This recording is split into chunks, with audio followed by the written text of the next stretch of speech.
കേരളത്തിന്റെ ക്രിക്കറ്റ് സ്വപ്നങ്ങൾ പിച്ചവെച്ച തലശ്ശേരിയിലെ സ്റ്റേഡിയം ഇന്ത്യൻ ദേശീയതയുടെ പോലും പ്രതീകമായി മാറിയ കായിക വിനോദമാണ് ക്രിക്കറ്റ്.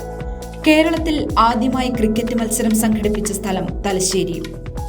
ഇന്നത്തെ വി.ആർ. കൃഷ്ണയ്യർ സ്മാരക സ്റ്റേഡിയമായിരുന്നു അതിന്റെ വേദി.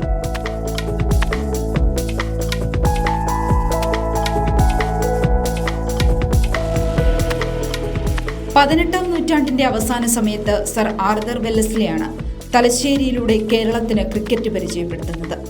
ചരിത്രമുറങ്ങുന്ന ഈ സ്റ്റേഡിയം ഇന്ന് തലശ്ശേരിയുടെ കായിക പൈതൃകത്തിന്റെ കൂടി പ്രതീകമാണ്.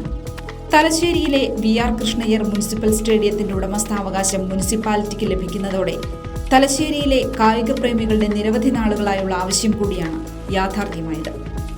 1.5 നൂറ്റാണ്ടിലേറെ പാരമ്പര്യമുള്ളതാണ് തലശ്ശേരിയിലെ നഗരസഭാ സ്റ്റേഡിയം. ഇത് നഗരസഭയുടെ പക്കൽ തന്നെ നിലനിർത്തുക എന്ന ലക്ഷ്യമാണ് സാക്ഷാത്കരിക്കുന്നത്.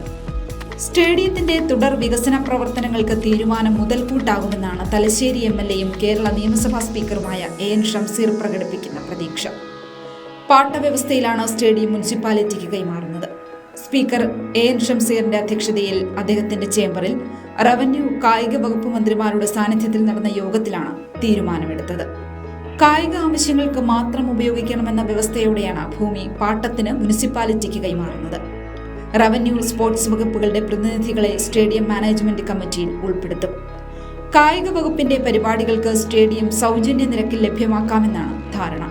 നവീകരിച്ച സ്റ്റേഡിയം 2019 നവംബർ 19 എ.എൻ. ഷംസീർ കായിക പ്രേമികൾക്കായി തുറന്നുകൊടുത്തത്.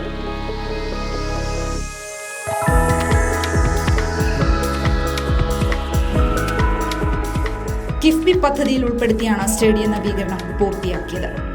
ഐക്യ കേരളത്തിലെ ആദ്യ മന്ത്രിസഭയിലെ അംഗവും രാജ്യത്തിന്റെ ശ്രദ്ധയാകർഷിച്ച ന്യായാധിപനുമൊക്കെയായിരുന്ന ജസ്റ്റിസ് വി.ആർ. കൃഷ്ണയ്യരുടെ സ്മാരകം കൂടിയാണ് ഇന്ന് ഈ സ്റ്റേഡിയം.